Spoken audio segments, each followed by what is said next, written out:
Most of what I teach are courses, foundational courses for individuals going through the teacher education, any teacher education program here at Purdue. So it's a foundational course that everybody has to take at some point, and I feel a really strong sense of responsibility to do that well, knowing that these are students that are actually going to go on to um, to teach many others. They're going to go on to have a pretty big impact in their life. And so I feel a real sense of responsibility to do what I can, whatever that may be, to prepare them for that honorific task, really. And so I think one of the goals that I have for my students is that they would come out of my course kind of feeling like, yeah, I actually can do this.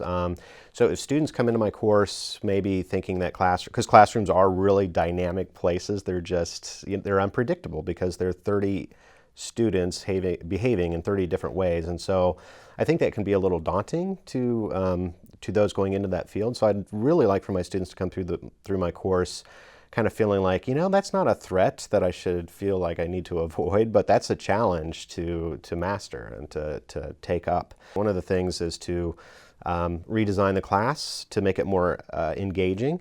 And that really goes to modeling. I feel like I really need to model effective practices. And so instilling active learning into the classroom as much as possible is something I strive to model. But it's also important that students have opportunities to kind of try these concepts out, put into practice, so to speak, the theory that we go over in class. And so we have a practicum component embedded in, which is really important for that particular class. And then most of the students go into K through 12 classrooms here in in this county and the surrounding counties, and I have a lot of help coordinating that. I just have to say the College of Education does a great job in placing students. There's no real high stakes assessment in class because once you make an assessment high stakes, then you begin assessing other things, right? Like how well students can cope with anxiety, which honestly, that maybe is fine if they're going to be a fireman or something, but and a teacher to a certain extent. But if I'm trying to assess whether they're actually understanding the material, then I don't. I mean, that's for another time, assessing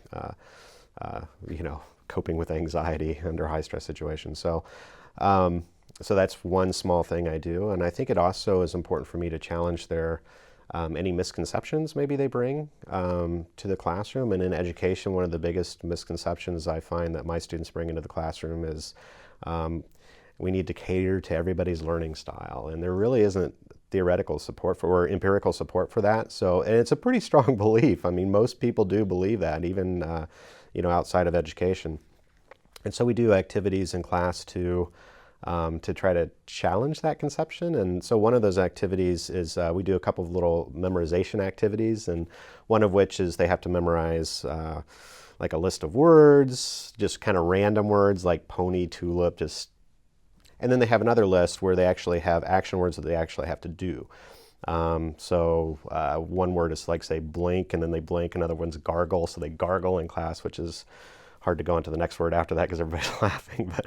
But then we look at the results of that, and it turns out that almost everybody in the classroom does better on that second one. And then, it's not likely that I have a classroom of kinesthetic learners, so there's other things going on there. So we use that as an example to talk about learning in general and why the results were different. Occasionally I'll also get asked, well, is what you're doing working? And that's a question I actually ask myself a lot too. And again, it's that modeling. I feel it's important to model to students that, yeah, you do need to be critical of what you're doing. You need to reflect back on what you're doing to see if it truly is effective. So in that regard, yeah, I collect a lot of data. I pay very close attention to the data that I do get, and I pay very close attention to how students are kind of responding in the classroom, the conversation, the questions that they're asking me, during class and then after class. I pay very close attention to the end of the course evaluations, and I tweak the course almost every semester in response to those. So Impact does a really good job too of collecting data and then sharing that with me. So that also lets me know kind of the motivational climate of the classroom. And then I also collect achievement data as well that I look at very closely to see if things are working too. So, and then occasionally I'll administer like a midterm survey, and I also have online anonymous discussion boards for students who might not feel too comfortable coming up to me in class or sending an email, although My students tend to be pretty comfortable on it, giving me feedback, so they don't have a problem doing that.